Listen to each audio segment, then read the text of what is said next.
agenda is focusing on the Vacant and Derelict Land Investment Programme. As we discussed this morning, it was the Scottish Government's response to the Vacant and Derelict Land Task Force, and we are delighted to have David Cowan and Harry Brickell here from the Scottish Government's Regeneration team talking more about the fund, so the additionality of the fund, what they're looking for, and then we're bringing it to life with a few recent successful applicants of the fund. So we'll be hearing from Patel, who's Programme Director at Edinburgh Waterfront, and then we've got Mark Brand, who's an Outdoor Access Officer from East Renfrewshire Council, talking about the project there. So without further ado, could I please invite David Cowan and Harry Brickell to start with their presentation of the Vacant and Derelict Land Investment Programme. Just to say hello, I'm David Cowan. I am Head of a Regeneration Unit in the Scottish Government. And as Cathy says, we're going to talk a wee bit about the Vacant and Derelict Land Investment Programme, which we brought forward recently. And Harry, are you in the call? Just want to say hello. Yep, hi everyone, I'm Harry Brickell. I work with David on the programme. I'll probably be the first point of contact for anyone that wants to find out a bit more. So yeah, good to see lots of people on the call today. I mean, and basically this presentation, we're just going to cover like a brief history of how the Vacant and Derelict Land Investment Programme came about. So if you can go to the next slide, please, thank you. Strategic context and aims of the fund. The budget profile, the application process, and the timeline, and the next steps. Thanks. So next slide, please. So a brief history of the fund then. In effect, in the programme for government in 2021, committed Scottish Government to set out the first tranche of a £2 billion low carbon fund. This fund was aiming to underpin the Scottish Government's commitment to achieve net zero, attract inward investment, encourage business to innovate and diversify and promote new opportunities while protecting and enhancing the environment and strengthening and building better communities. So my team saw this as an opportunity, given that the Vacant and Derelict Land Task Force was currently underway. We saw this as an opportunity to perhaps respond to some of the asks of the Vacant and Derelict Land Task Force. So the Vacant and Derelict Land Task Force reported in October 2020, and no surprises, included a call for a national programme of investment. So we were able to secure funding from the Low Carbon Fund and created the Vacant and Derelict Land Investment Programme. And that was one of the first confirmed pieces of funding from that. And it was announced that we would be opening that up on 16th December. We announced that we would be opening that up shortly. So thank you. Next slide, please. So the fund itself opened in March 2021, and I have to say that great work for the team, from going from applying for that money to announcing it in December to having a fund open in March 2021. So it's open to applications from all Scottish local authorities and from Clegg Gateway Urban Regeneration Company. That first round was for funding in 21-22, so it's quite tight. And we went through a process, receiving applications, working with a great panel that we put together to help us assess those applications, and on 10th September announced the first 10 projects to be supported in this financial year, and at the same time issued a call for round 2 of the fund. It's been pretty compressed and pretty fast paced around the fund this year. We've run 2 rounds in effect, so that we can get on the front foot for the next 4 years. The idea being that this year, shortly next week, I think, is it, or possibly the week after, we've got a panel meeting looking at the next tranche of stage 2 proposals for the Vacant and Derelict Land Investment Programme. The idea being that we can give projects, let them know that if they've been successful before the financial year starts, to give them as much time as possible to deliver. So it's been a pretty fast-paced year this year, but we will be slowing down, and Harry will tell us a bit more about the application process later, but we'll be on an annual footing going forward, and hopefully give people a bit more time to bring forward the projects and develop them. So thank you. Next slide. The strategic context for this, which I'm sure many of you be familiar with, is that in Scotland we currently have more than 11,000 hectares of registered vacant and derelict land, and in our view that offers significant potential, to be brought back into positive use to the benefit of communities. The vacant derelict land sites could, in our view, help some of our biggest challenges, including around climate change and tackling inequality, and by addressing sites that blight disadvantaged communities. By prioritising the reuse of persistent vacant and derelict land, delivering new green infrastructure, we think we can help steer investment into areas where it is needed most, while supporting ambitions for place community regeneration, town centres and 20-minute neighbourhoods. Next slide, please.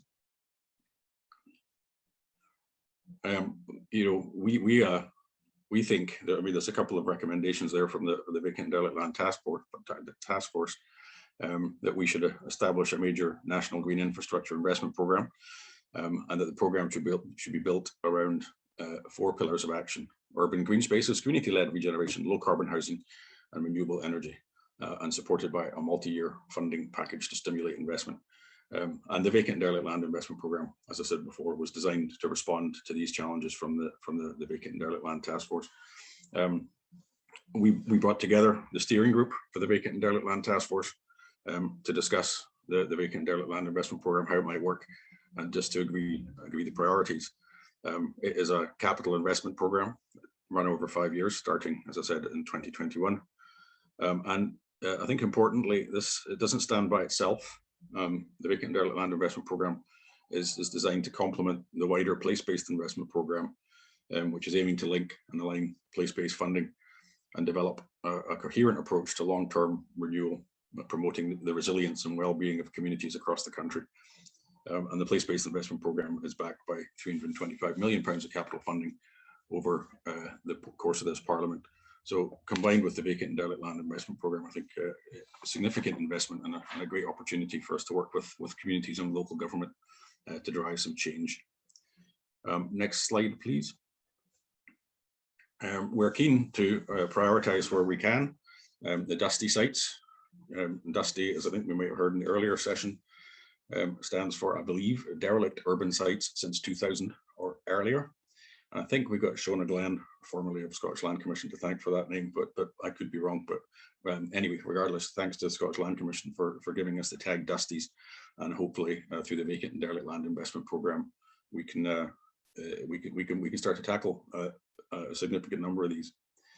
Community involvement is also a key criteria for the fund, and we're keen to support locally developed projects which are delivering against community priorities. Next slide, please.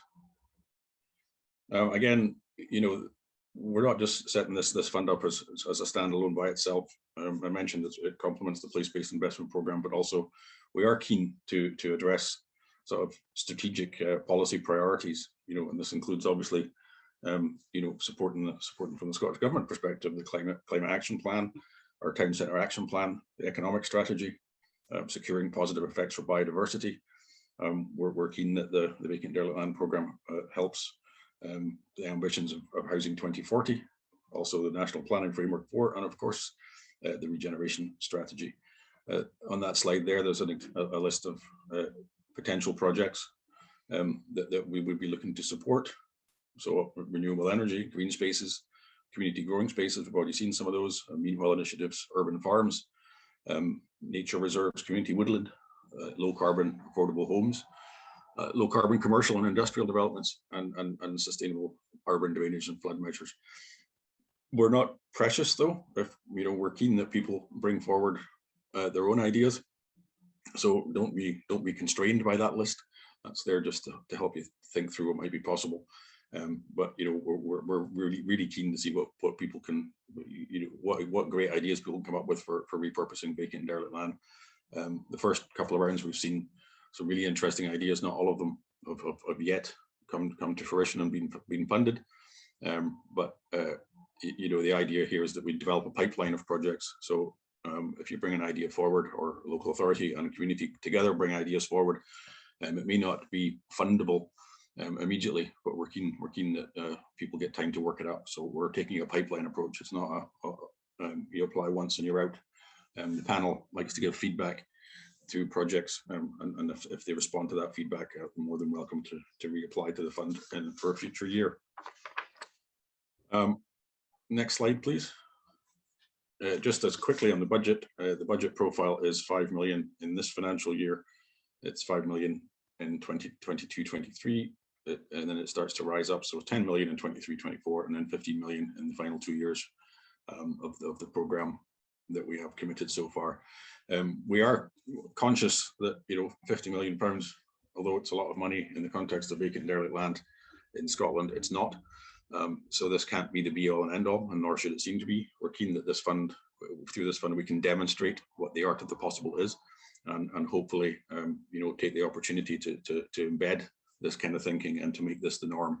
But hopefully demonstrate enough that people will say, yeah, that's a good idea. We want to tackle vacant and derelict land in the same way, but start to bend, you know, mainstream budgets into this space rather than necessarily always relying on additional funding. So I'll be quiet there, and I'll hand over to Harry, who's going to just talk you through the application process. Thank you. Thanks. Yeah, I'll just quickly talk through the kind of nuts and bolts side of submitting an application. So if we can just quickly jump to the next slide. Yeah, as David said at the start, applications are open to all local authorities and the Clyde Gateway, although we do expect them in general to be developed in partnership with other organisations. In a particular year, there's nothing to stop one organisation submitting more than one application, and we will ask you to rank your applications and prioritise them just so we have a sense of where you are, but you should feel free to submit more than one application. The process itself takes place over 2 stages. If anyone on the call is familiar with the Regeneration Capital Grant Fund, which has been going for quite a few years now, this is modelled on that. So there's an initial stage 1 application that will be assessed by the panel, and then at that stage, everyone will receive feedback and either be invited forward to stage 2 or not invited forward. And the stage 2 application is the opportunity to then provide a more detailed proposal that will inform the final decision. And if we can just jump to the next slide. So we're, yeah, as David said, we're kind of at the end of the second round of applications. So we'll be looking to announce the successful projects towards the start of next month. And at this time, we'll also open up for stage 1 applications for the next round. So that'll be funding applications for the 23-24 financial year.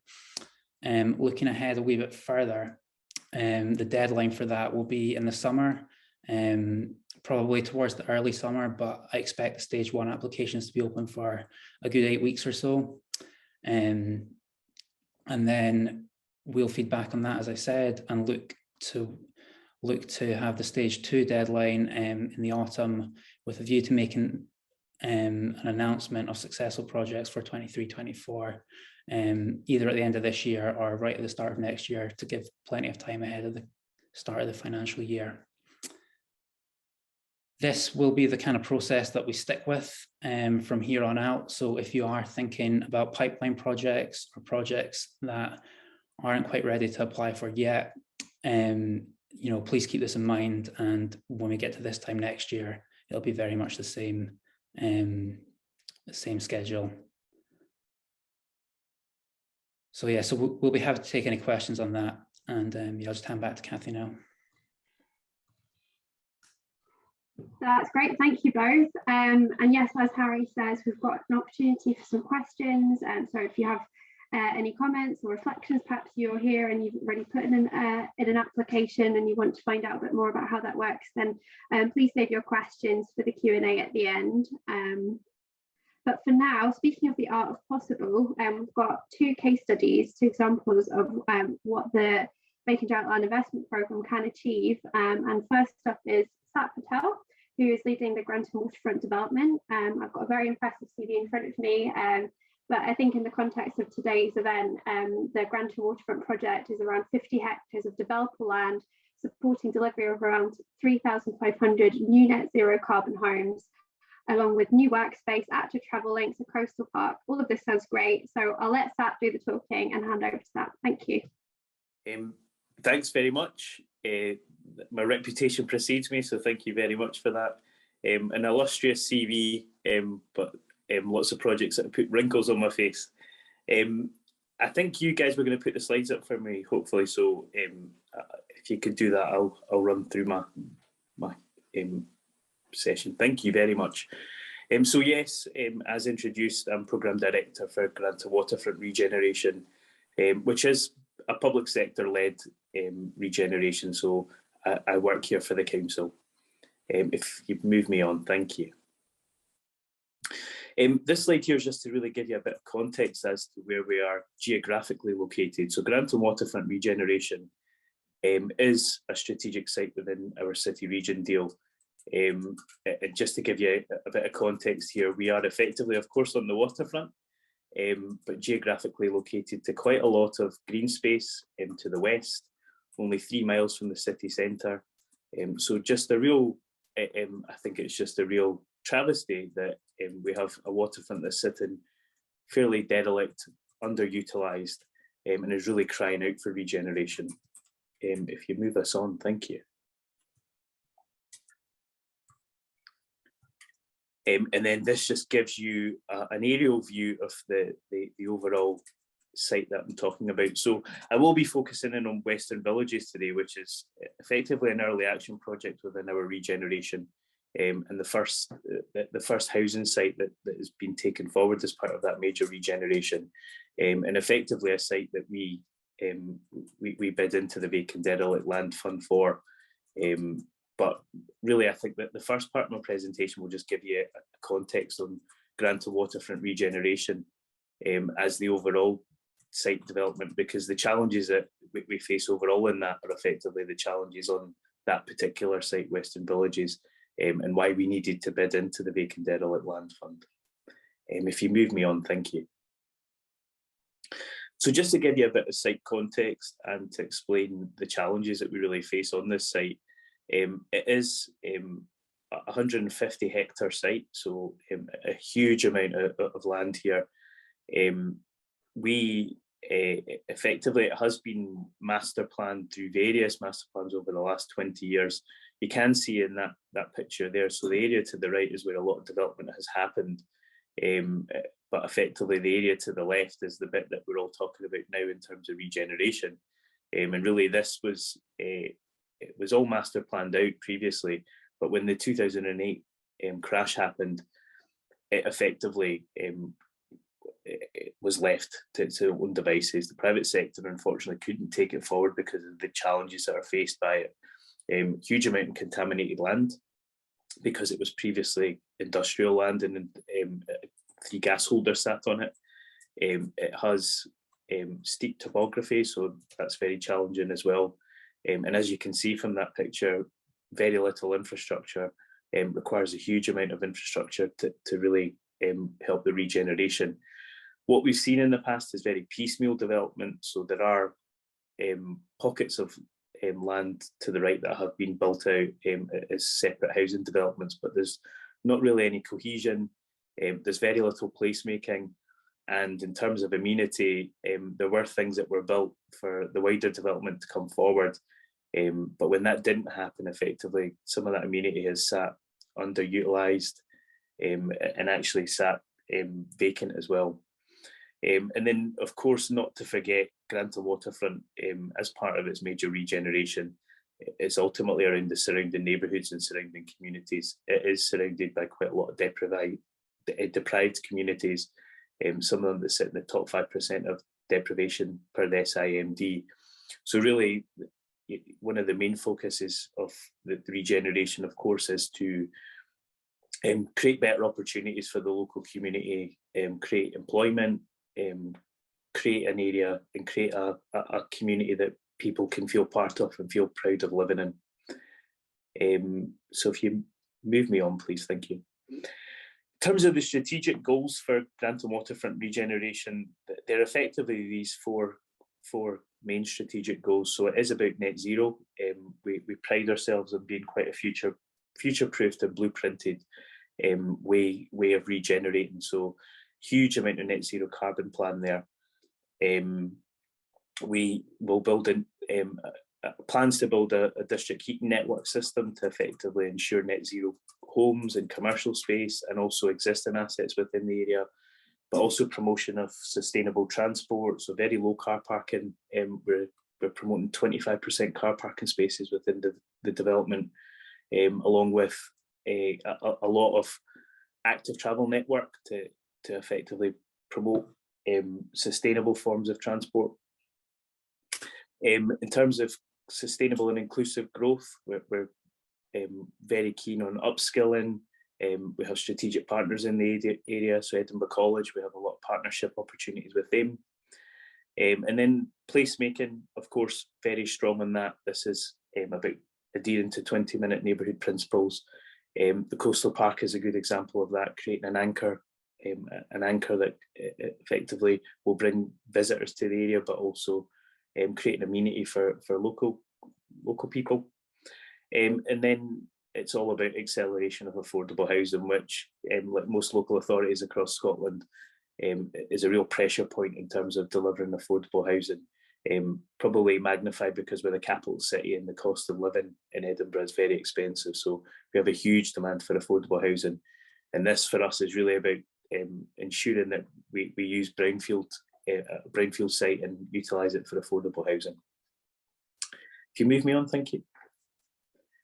And then just very quickly, this kind of gives you a scale of the amount of land that the council owns. So the area in pink in the picture to the left is all in council ownership. So it gives you a good sense of the amount of land that we actually have available to help us deliver Grant and Waterfront regeneration and our development framework. So in terms of a master plan, we're not at master plan stage. We have a development framework, which effectively is our non-statutory guidance. It was approved by our planning committee, but it's non-statutory guidance, which sets out the objectives, principles of how we'll build out Granton. If you move me on, thank you. So in terms of our development framework, these are the kind of major principles that we seek to achieve. So it is about 20-minute neighbourhood, pioneering climate conscious living, so all about that net zero carbon and really promoting living in a climate conscious way. Investment in green corridors, like I said, so active travel network, improvement of existing junctions and existing roads, but also considering transport hubs. So we're looking at mobility hubs, for example, which are effectively EV charging points, and also at some point in the future considering the tram to go down to Granton as well. In terms of circular economy and skills for the future, it is about community wealth building principles. So like I said, we're working with our strategic partners. We have two steering groups. We have a culture steering group and a learning steering group, where effectively we bring all of our strategic partners together to try and create opportunities for the local community and create opportunities for local people. So as an example, we just ran a learner-led consultation, which effectively went out to all the schools and higher education facilities in the area to ask about how they want to see their future learning progress, utilising natural resources that we have in the area. So that gave us a lot of intel and feedback as to how our partners can work together to try and create opportunities for local people. If you move me on, thank you. This slide here sets out our phasing strategy. So Western Villages, which is really the focus of our Vacant Derelict Land Fund, that's in our phase 0, as we call it. That's a cluster of early action projects that we have. So we have 3 housing sites in track at the moment. That is Western Villages, site D1, which is just behind at Granton Station building, and Silverlea. So over the next 5 years, we'll deliver 660 affordable homes. What we're currently working up right now is phase 1 of regeneration. So that's the areas that you see in yellow, which will deliver further 800 homes, a school, a medical facility, active travel network, and a transport hub as well. So we're working up plans for that as we speak. But really the early action projects in Western Villages are about accelerating affordable housing, which is much needed in the city, but also are forging ahead with Grant and Waterfront, which is something they, over the last 20 years have been crying out for. Next slide, please.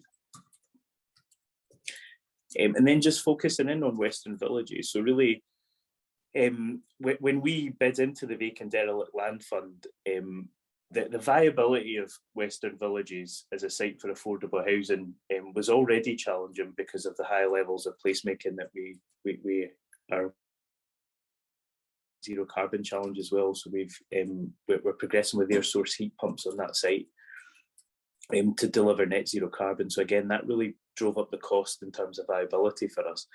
But the real challenge is around all of that, all of the contaminated land that I talked about in Granton, and also the high levels of infrastructure that are required, because it's just effectively a derelict site that has very little there. So we bid into the Vacant Derelict Land Fund, the first round of it, and were successful in securing that. So that actually allowed us, we secured about, I think it was £620,000, which really helped unlock the viability of that site and helped us take it forward.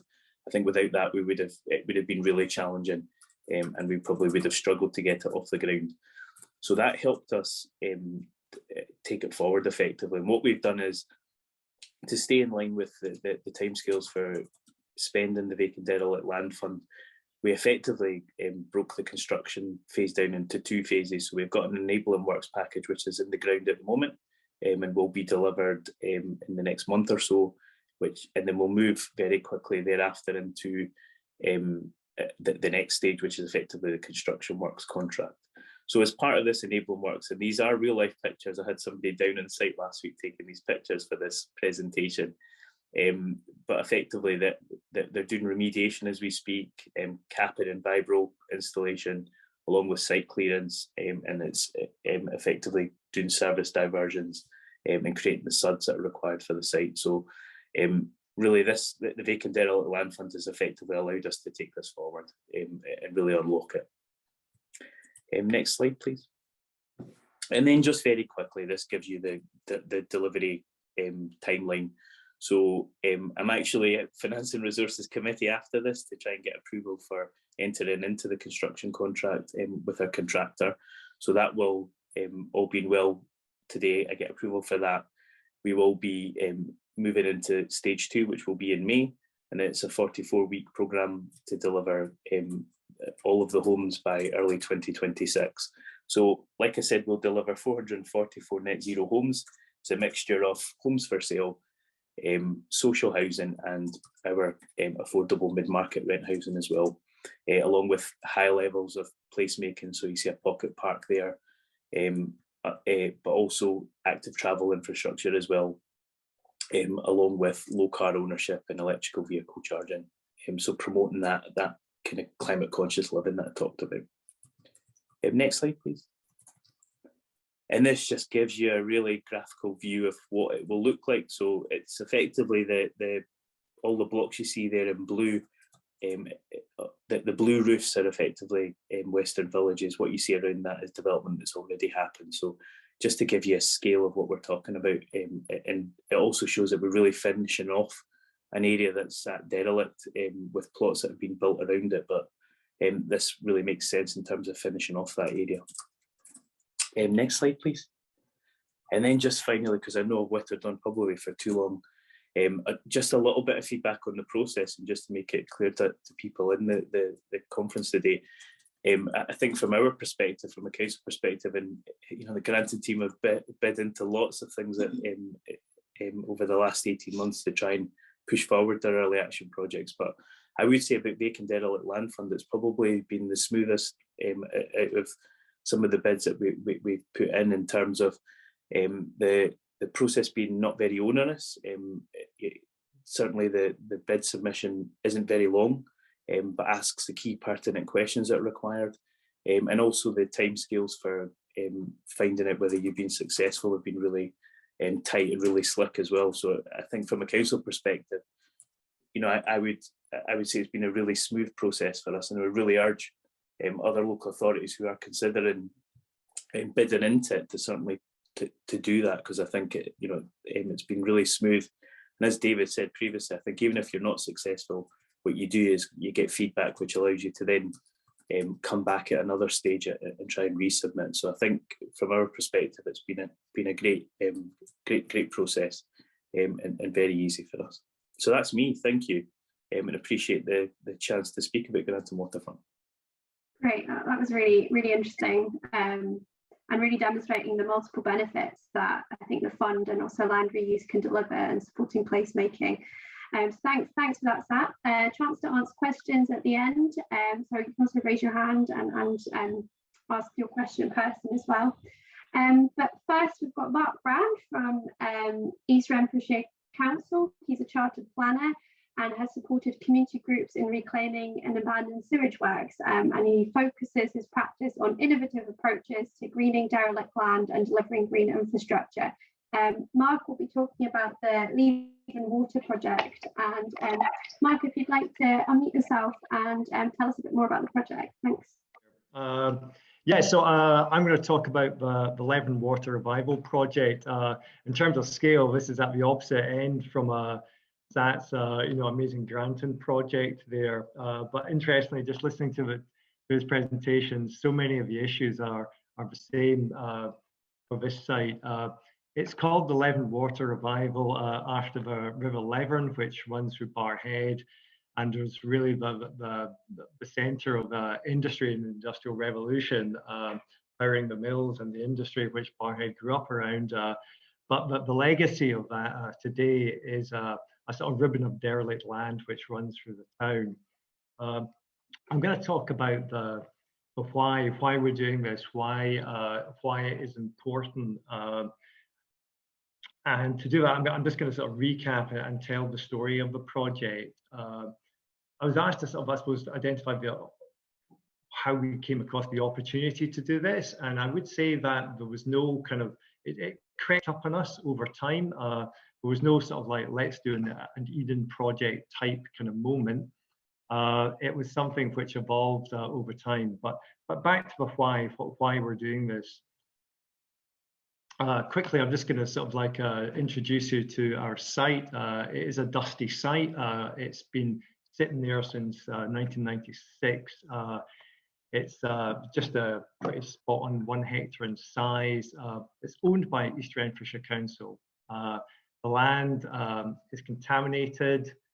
It is flood prone. It has Japanese knotweed. It's got a river on 2 sides, the River Leven, as I said, but the river is down in a sort of like deep, sort of like canalized channel, and it's a magnet for antisocial activity as well. So it's the real proper bag full of problems. And when people sort of say, well, why hasn't something done about that bit of land?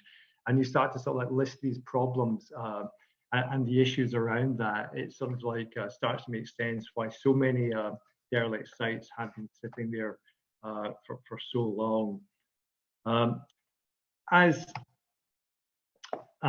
Don't worry if you can't see the map too clearly. I just want you to focus on the red dot in the middle and show you that the site sits pretty much slap bang in the middle of Barrhead.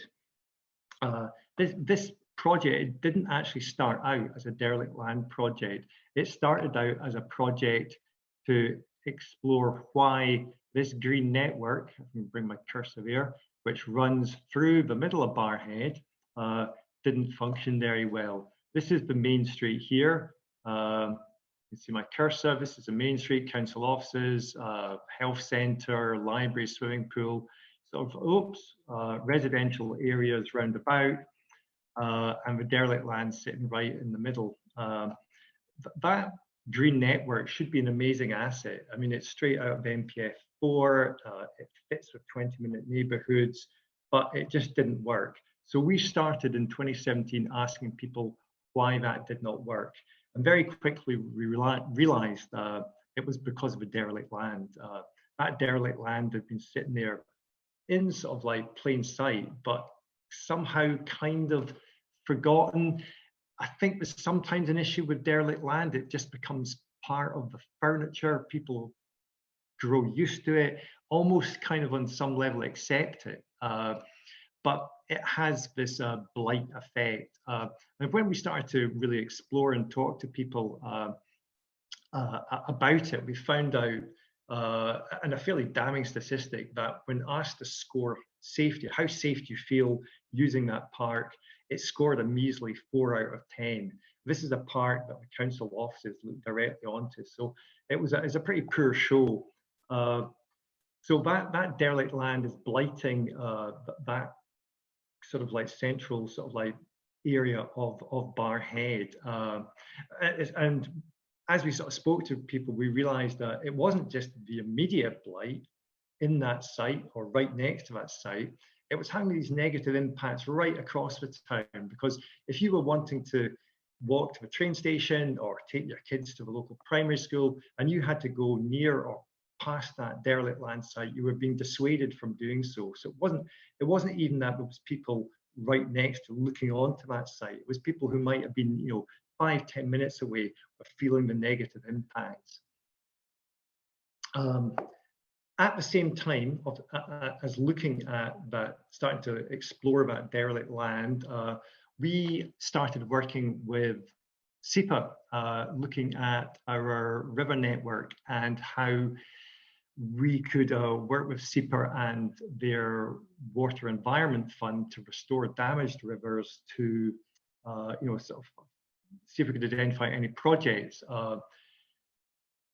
At some stage in that process, we suddenly realized, well, the derelict land has got a river on 2 sides, and it's a really unattractive river as well. It's down in a deep sort of like concrete sort of like channel.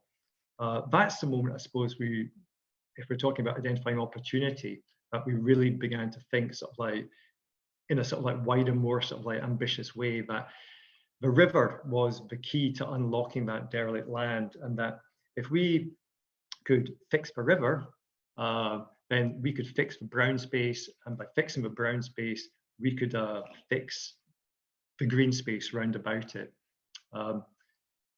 It also meant that, I suppose, it opened up wider funding opportunities. SEPA liked the idea, they gave us backing, they gave us funding, and what had become, I suppose that was the point, that what had started out as just looking at derelict land became a river restoration project, a multifunctional green-blue infrastructure project. Once we identified what we wanted to do, we sort of like drew up our list of 6 objectives. These are sort of like fairly wide-ranging because that site is just 2 minutes walk from the main street. We wanted to support town centre resilience. Barrhead Town Centre does okay, but like so many town centres, it is still vulnerable, still fragile, and having sort of like high quality sort of like public realm within such a short distance, it's hoped that will sort of like support our sort of like our high street there. The very obvious objective of simply removing derelict land and removing that sort of like no-go sort of like zone it creates in the town centre. By tackling the river, we improve the river status from its current poor quality to a good quality. SEPA rate all rivers in Scotland from poor to good. This would take our river to the good sort of like standard. The project also has potential to mitigate climate change and increase flooding events But by working with the river, we can sort of increase the carrying capacity of the river and take flooding off the nearby road network into that kind of into that land which is currently derelict, and contain it there in a space where the floodwater is very much more manageable. Improving health and well-being by sort of providing usable green space, that is now self-evident. We've known this for a very long time, and this project will deliver on that. There's one of the blight impacts has been that there is another derelict site right next door to this one, but off the floodplain, which has been a housing proposed for social housing for a long time now, but has never sort of like been brought forward. But by dealing with that derelict land and sort of like creating something like sort of like a high quality setting there, it's hoped that that gives a nudge or a good push to that sort of like social housing site next door by providing a really kind of high quality setting for those residents. So I'm not going to say too much about our design, but we come up with a design solution which will deliver on all of our 6 objectives, and that was really that is the derelict land there in its entirety, in its 1 hectare size, and the solution in short was to take the river out of that kind of like ugly concrete channel which you saw a few slides earlier, and make this sort of like sinuous kind of like wide flowing sort of like shape of a river with a nice network of paths, benches, a small community growing space, sort of like a landscaped, a bit of like blue green infrastructure in the town centre that provides you know, sort of like natural flood defence. I was quite, we applied to the Vacant and Derelict Land Improvement Fund investment programme. I was quite anxious, I suppose, not anxious, but, you know, sort of slightly worried that this would be seen as a bit outlandish or extravagant or over the top. But as we kind of like read through what the VDLIP wanted, it was quite apparent that, you know, what we were trying to do sort of made a pretty good fit actually with the place-based approach of the Vacant Derelict Land Fund. So it is it's expensive, it's technically difficult moving a river, it's complex, and has been said to me a few times, you know, well, Mark, you know, isn't this just like going over the top? Why don't you just grub up that concrete, put down some grass seed, you know, turn it into a bit of like open space. It takes away the fear factor. People will start using the area again. But of course, if you do that, you're missing out on this sort of like the multiple benefits. And I think that this is something that, you know, if you're identifying opportunities, it's about multiplying your benefits, maximizing your benefits to the full potential, and sort of like going, you know, sort of moving a river here was the way to do that. And just to kind of, I suppose, like round up, it's sort of the stakes were high here, not just because of that bit of derelict land and the impact it had within that 1 hectare square, but the kind of stifling effect it had across the whole of the Barrhead town centre. And, you know, the key to kind of like, you know, solving that problem is sort of like dealing with this sort of like pocket of ground, and sort of dealing with it in a way which brings forward as many benefits as you can sort of like find in one space. Thank you, Mark. Sorry, I'm afraid we're going to have to wrap up soon, so I'm just hoping. That's me done. I will stop sharing my screen. That's great. Thank you so much. Again, showing the transformative potential there of land reuse and what the fund actually has helped to unlock. So really looking forward to seeing the next steps for this project. So we've got about just under 15 minutes left for questions. And I'm wondering if our speakers are all, yes, they're all on screen, perfect. So do you have any questions for David and Harry about the application process or something about the project? Please just pop it in the chat or raise your hand. We've got a question from Louise Bond asking about the pipeline of projects as demonstrations and whether we've considered, or sorry, you've considered, I suppose this is aimed at David and Harry, the potential of blending private finance with this fund going forward. So David or Harry, I don't know if you want to take that one. Yeah. I mean, I'll come in on that. So I mean, first and foremost, we want these projects to be developed locally. So you know, the application comes to the local authority, but very much, you know, worked up with the community. So all projects are going to be different. But yes, we do hope to see projects where actually, I mean, I think the private finance is involved. That would be great, because that's kind of what we want to, as I said before, we want to show what the art of the possible is. We've seen that kind of approach already. In fact, we've encouraged it through other funding. So Harry mentioned the Regeneration Capital Grant Fund.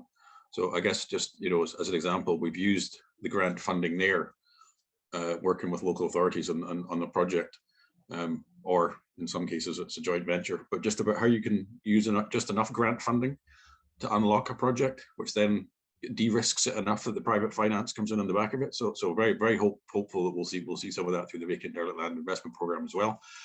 So it's not necessarily about giving 100% of funding to make something happen. It's about giving enough funding to make something happen. And actually, I think you saw from Sat's presentation, actually, that just a relatively small amount compared to the overall development costs, the Vacant Derelict Land Investment Programme can unlock that wider investment. So very much interested in exploring that and seeing what we can do there. And as I say, there's examples already. We just want to make sure that we can shine a light on these and share and try to make it more normal, I guess is what I would say. So thanks. So I think this question is also for you. It's around the need for a site to be on the Vacant Derelict Land Register. So does a site need to be on the register to access that funding? It's preferably it's on the register, yes, because that is the aim of the fund, and obviously prioritizing sort of long-term sites.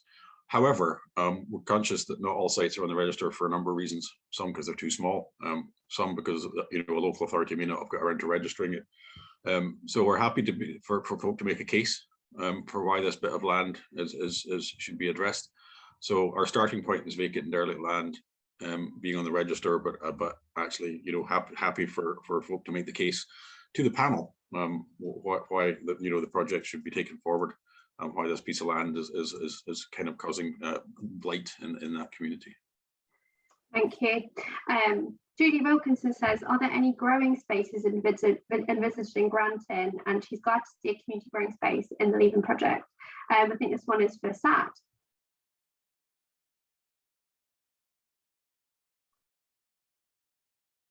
Sorry, still on mute there.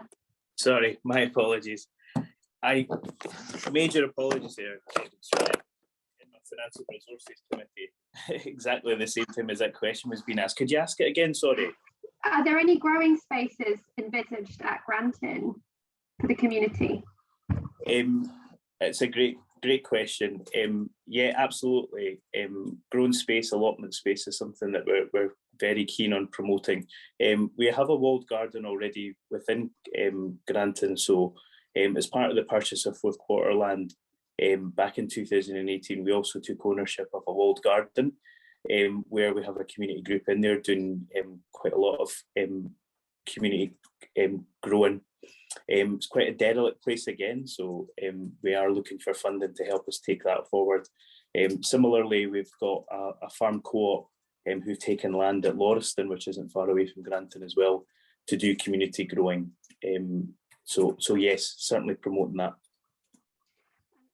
There's another question that's come in for you from Kirsten about the tram, the future tram development, and she's asking, has preparation been made to allocate land for this, and how complex would it be to retrofit tram lines into such a development? It's a great question. So we have the protected route. So when we of course set out on the journey for the tram network back in 2005, the original plan, of course, was for a much more extensive network than the one that we've got already. So we do have a protected route. So that the route that would be envisaged would be to go from Bioquarter at the south of Edinburgh all the way to Granton, of course, at the north. So we do have a protected route. We understand what the route is looking like.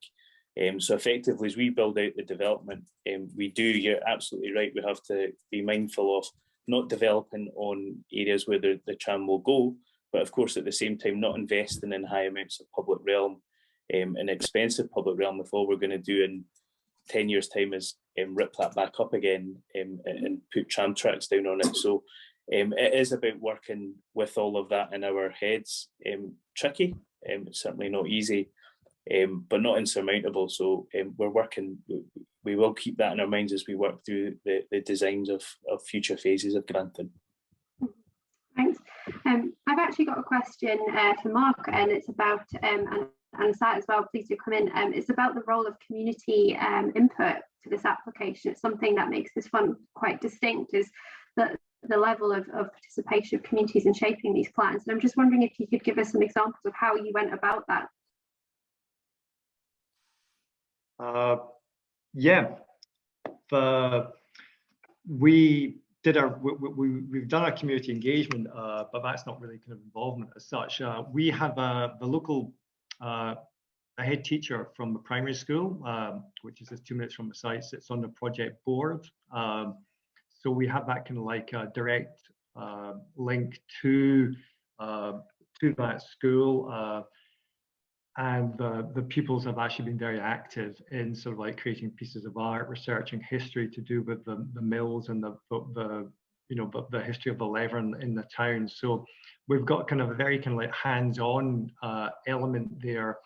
The school also worked with the Clyde River Foundation. They've done research into the fish, etc., that live in the river just now, and we'll go back once the river has been diverted to kind of like survey the river for, you know, to see if salmon have arrived or something like that. So yeah, we've got a very kind of like hands-on program with the local school, and with the head teacher being on the project board.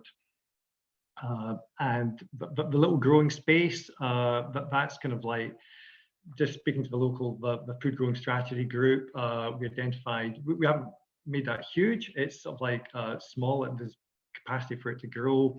That it would be a kind of like seed kind of project for the food growing strategy group to sort of like kick off and start from there. Thanks, Mark. Sat, did you want to come in? Yeah, absolutely. Similarly, we did a huge amount of community consultation as part of our development framework. So when we formulated the development framework, we of course went out to the local community. That was an extensive kind of period of consultation we did with them around the objectives, principles, high-level vision of Granton. And then, of course, as we build out various projects and various elements, we continue that consultation. I suppose for us, the journey is ensuring that consultation isn't just about lip service and paying lip service. It is ultimately about listening to what the community has to say and trying to put that into the design, and ensuring that we have a kind of circular process around that. So we do have a community engagement strategy. We have a website. We have a monthly newsletter that goes out to the community that keeps them up to date with what's going on. And as we bring in our development partner for the first phase of Granton, we will continue that to ensure that we listen to the kind of key voices in the community and listen to what they want. I also go out to speak to the community councils as well quarterly. So we have a high level of engagement with the community and try to do our best to keep them in the loop as to what's going on and to listen to their views. Great, thank you. I was just wondering if Harry and David wanted to reflect on that as part of the application process. Yeah, I'm happy to, and Harry, feel free to jump in. But I would say that, you know, Harry mentioned that the Vacant and Derelict Land Investment Programme, the way that we approach it is modelled strongly on the Regeneration Capital Grant Fund, which we've been doing now since 2014. We do that in partnership with COSLA and local government. And when we set up the criteria for that fund, community involvement was one of the key aims that we were trying to seek. And I say involvement because it's not just about consulting. It's actually, you know, there's various sort of ranges within that, so that, you know, some of it's community led, some of it's community driven, community identified, or it can just be early engagement with a view to get the community more involved as things progress. Now, you know, I think at the time when we were negotiating that, there was people sort of skeptical that would happen, but actually that's come, you know, that bit has just been really inspiring and come along leaps and bounds, and it's something that the RCGF panel really, you know, looked for and we really encouraged by. So we mirrored that into the Vacant and Derelict Land Investment Programme, and it is a really key sort of piece of the discussion when the panel comes together, is really trying to understand that community piece. And as I say, for me, that the stuff that we see when communities and partners, local authorities, others come together, it just really, to me, it brings forward some really strong, exciting and really viable projects. So I think it's a very, very important piece of the puzzle. Thank you. And actually just another question I think for you guys at Scottish Government is around can authorities that currently benefit from the original DLF, sorry, you need to explain that acronym, but you might be able to help, also apply for projects under the Vacant and Derelict Land Investment Programme? Yeah, I can quickly come in on that. So I think Sheila's referring to the Vacant and Derelict Land Fund, which has been much longer established. It's been going since 2004. So for anyone that doesn't know, it's awarded to 5 local authorities based on the amount of VDL they have in their area, and it's awarded as part of the local government finance settlement. So it's totally different from this programme. And yeah, the answer to the question is yes. The local authorities that receive that can also apply for the VDLIP. Thank you. Well, it's 28 minutes past, so we're almost on to our next session, but just very quickly, Harry, if a local authority wants to get in touch with you to discuss the application process, how can they get in touch? Yeah, we really welcome anyone that wants to get in touch to discuss a project. So it would just be vdlip@gov.scot, and we'll get back to you. Brilliant, thank you. So hopefully this session has given everyone a lot of food for thought for potential projects, how you might approach that, the process, support to do that, and the multiple benefits that can be delivered. So all that's left to do is to thank the speakers. It's been really interesting, and we look forward to seeing the next steps for these projects. And yeah, thank you.